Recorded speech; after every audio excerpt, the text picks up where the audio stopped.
memberitahu dia seperti apa detail rasa sakit, rasa penderitaan yang hebat yang akan dilaluinya, mulai dari nanti penangkapannya, kira-kira beberapa jam kemudian akan ditangkap oleh pasukan Romawi yang dikonspirasi oleh para imam-imam dan yang dikomandoi oleh si Judas, kan begitu. Jadi dia tahu persis itu. Mau berapa kali dia ditendang, berapa kali dia jatuh, ditinju semuanya, berapa kali cambukan. Dia tahu semua itu karena keilahiannya nyatu dengan kemanusiaannya, sehingga dia tahu persis. Nah, itu menjadi beban tersendiri buat Tuhan Yesus karena dia tahu gitu loh apa yang akan dialami. Kalau kayak kita, karena kita bukan Allah, bukan Tuhan, kita hanya tidak tahu semua bakal seperti apa perjalanan kita. Nah, di situ bedanya, saudaraku. Nah, jadi dia adapun dia naik ke sana karena dia tahu tidak satu pun dari manusia itu yang akan tahan disiksa di bawah sana di api neraka itu untuk selama-lamanya. Dia tahu persis itu seperti apa kengerian yang hebat, dahsyat, tak terkatakan, tak tergambarkan.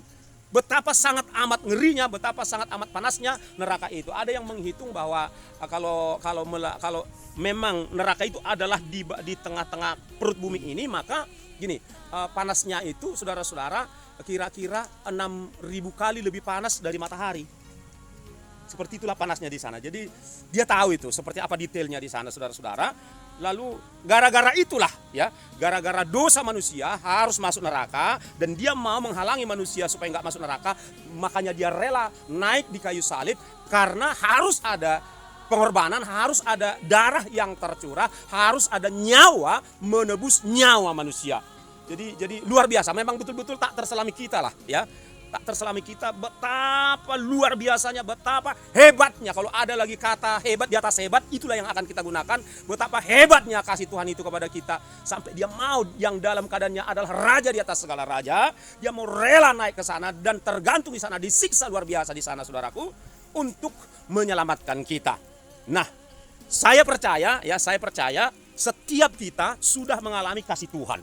Ya, seperti apa yang dirasakan Pak Widya tadi, saya langsung kontak dalam hati saya. Saya juga merasakan kasih Tuhan itu di kedalaman hati saya. Saya pun percaya kalau kita gilir satu persatu bersaksi, pasti akan punya pengalaman kasih Tuhan itu bergejolak di dalam hidup kita. Saya percayakan hal itu. Nah, oleh karena itu kita bisa merasakan sedikit ya kasih Tuhan itu terlalu besar. Jadi saya katakan kita bisa merasakan sedikit. Yang sedikit ini pun kalau kita rasakan Bapak Ibu, kaum pria yang saya kasih, itu pun cukup untuk kita bagikan kepada orang lain. Saya ulangi ya, yang sedikit itu pun itu sudah cukup dahsyat ya. Kasih Tuhan yang sedikit yang kita alami itu, ya, penderitaan Tuhan yang kita alami sedikit itu, kalau kita bagikan kepada orang lain, itu pasti menyentuh hidup banyak orang. Ada amin, saudaraku? Amin. Nah, oleh sebab itu perayaan akan kematian dan kebangkitan Tuhan Yesus ini akan bermakna, akan punya arti kalau kita berbuah. Belum semua bilang amin. Amin. Saya ulangi kalimat saya. Perayaan yang kita ikuti, perayaan kematian, perayaan kebangkitan yang kita ikuti selama ini akan punya arti kalau kita berbuah. Amin. Jika kita balik, saudaraku, maka semua ya berkat kematiannya, berkat kebangkitannya, semua berkat-berkat yang ada pada diri Yesus yang telah kita terima dan nikmati selama hidup kita, akan sungguh berarti bagi banyak orang kalau kita mau bagikan. Amin, saudaraku.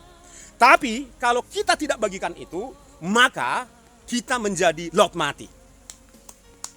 Ya, kita menjadi laut mati. Kita hanya menikmati firman yang berlimpah dari setiap mimbar hari Minggu.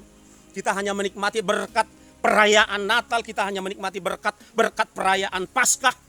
Dan kalau itu hanya kita nikmati sendiri, dipastikan kita menjadi laut mati. Gak enak, tapi harus saya sampaikan. Karena demikianlah laut mati yang ada di Israel sana. Jadi dia tampung aliran-aliran sungai kecil dari sekitar itu, tapi dia mentok di situ, akhirnya jadi laut mati, membusuk segala kehidupan di situ, jadi asin dan seterusnya. Berbeda dengan Danau Galilea. Danau Galilea itu air, ya, saluran air yang diterima dari sekitarnya itu dia salurkan lagi, sehingga dia menghidupi banyak kehidupan, baik manusia maupun hewan maupun lingkungan tumbuh-tumbuhan. Nah, sekarang kita sejenak di tempat yang yang indah ini, di outdoor ini, saudaraku. Yuk kita cek, ya. Mari masing-masing kita cek, adakah kita Laut Mati atau Danau Galilea?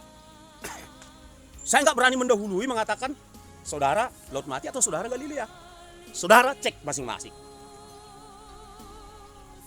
Kita bersyukur di gereja kita setahun dipersiapkan tema firman Tuhan yang begitu rupa. Itu luar biasa. Ya, jelas bulan Januari apa, bulan Februari, bulan Maret apa, bulan April apa. Dan bulan April tema kita adalah tentang murid apa ya? Nah, murid Yesus. Kita masuk lebih mengerucut lagi, saudara. Kita sebagai murid Yesus, ya. Salah satu bukti, salah satu ciri, salah satu tanda kita murid, kita harus berbuah. Nggak apa-apa ditunda aminnya, karena masih dalam proses perenungan. Nggak apa-apa juga. Mari kita buka Alkitab kita, saudaraku yang dikasihi Tuhan, dari Yohanes. Ya, Yohanes 15 ayat yang ke-16, ya. Ayat yang ke-16. Apa dikatakan di sana? Saya akan bacakan buat kita, saudaraku. Bukan kamu yang memilih aku, tetapi akulah yang memilih kamu. Dan aku telah menetapkan kamu supaya kamu pergi dan apa? Menghasilkan buah, dan buahmu tetap. Ini dia. Dan buahmu tetap. Di dalam Yohanes 15, ya masih Yohanes 15, dikatakan, ya, salah satu tanda bahwa engkau adalah muridku, dikatakan, saudaraku, bahwa kita harus berbuah. Jikalau kamu tidak berbuah, kamu bukanlah muridku. Jadi jelas perkataan Tuhan Yesus. Jadi perihal berbuah ini adalah satu kemutlakan. Ya, harus berbuah. Buahnya itu buah tetap, yaitu jiwa. Kalau pohon duku, ya, duku buahnya duku. Pohon apalagi yang ada di sekitar kita ini. pohon mangga, katakanlah, ya, buahnya pasti mangga. Orang buahnya orang. Ini menjadi perenungan kita saat ini, dan saya merasakan nggak kebetulan Tuhan izinkan kita hari ini di sini untuk lebih fokus merenungkan, ya, supaya kita masuk lebih dalam lagi kepada diri kita sendiri. Ibarat meditasi, kita merenung ke dalam diri kita, menilik, melihat hati kita, seperti apa kita berbuah. Sudahkah kita berbuah? Kan gitu, saudaraku. Nah, kalau ciri-ciri murid, tanda murid banyak, ya. Itu di lain kesempatan kita akan bisa bagikan. Tetapi saat ini kita fokus dulu dalam hal berbuah. Ada juga Tuhan Yesus berfirman, saudaraku, soal ilalang dan gandum. Ya, perumpamaan ilalang dan gandum.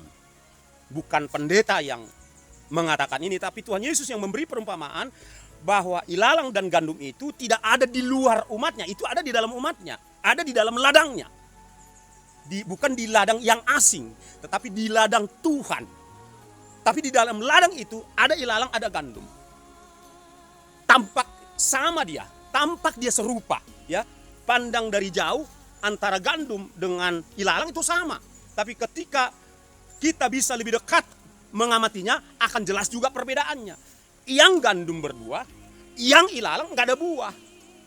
Apa kata Tuhan tentang gandum itu? Kelak akan dibuang. Di dalam Yohanes 15 pun dikatakan, barang siapa yang tidak berbuah akan dipotong dan dibuang.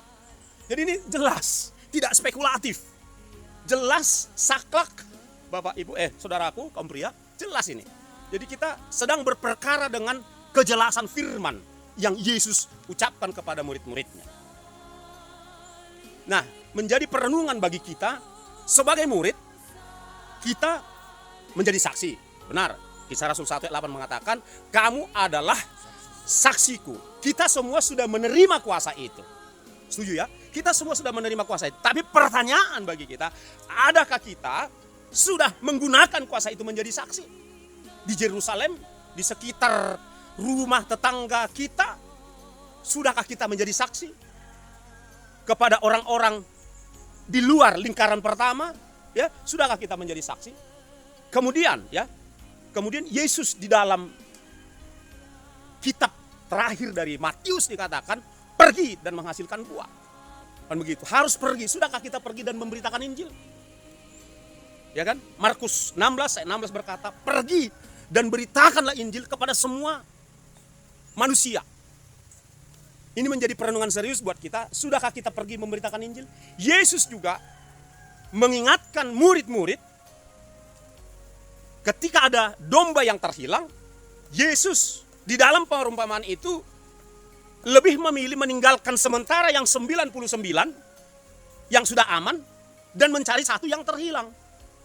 Yesus sedang mengulang-ulangi betapa pentingnya, urgennya untuk pergi penginjilan, untuk pergi memberitakan Injil. Nah, itu dia. Jadi ini sesuatu yang gak bisa diabaikan.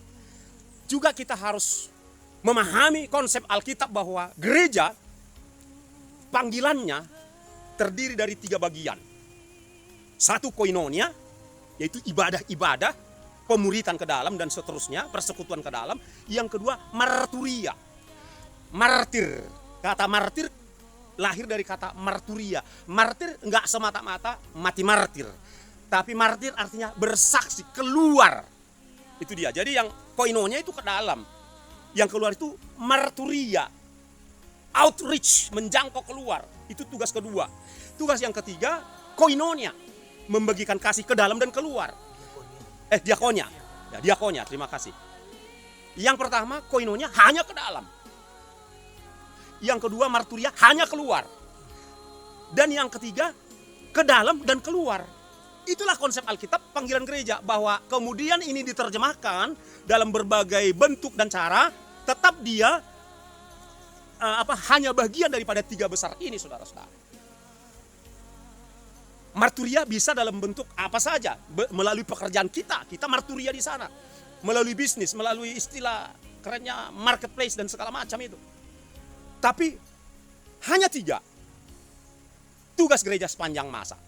Koinonia jangan ditinggalkan, marturia jangan diabaikan, diakonia juga.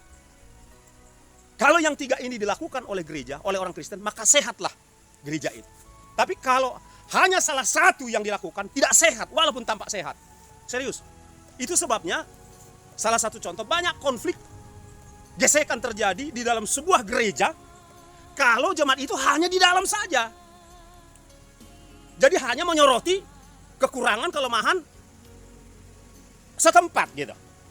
Tapi ketika ada beban keluar, maka kelemahan yang ada di internal gereja lokal itu, katakanlah, menjadi tidak hanya itu yang diurusin. Memang harus diurusin juga, tetapi tidak terpaku, tidak terfokus hanya mengurusin. Bahkan kadang-kadang tidak ada yang dikerjakan kecuali melihat kelemahan si A, si B, si C. Tak sehat, karena gak seimbang. Kan gitu. Itu sebabnya gereja pun kalau hanya melakukan koinonia, gak sehat juga, gemuk dia. Memang gemuk, karena terus dikasih makan. Tapi orang gemuk, kan ada kalanya gak sehat. Orang gemuk, nggak selamanya nggak sehat juga. Kalau dia ada olahraganya, marturia dia ada, sehat dia. Tapi kalau dia hanya makan, ya hanya asupan, yang terjadi apa? Apa namanya penyakit kegemukan itu? Obesitas.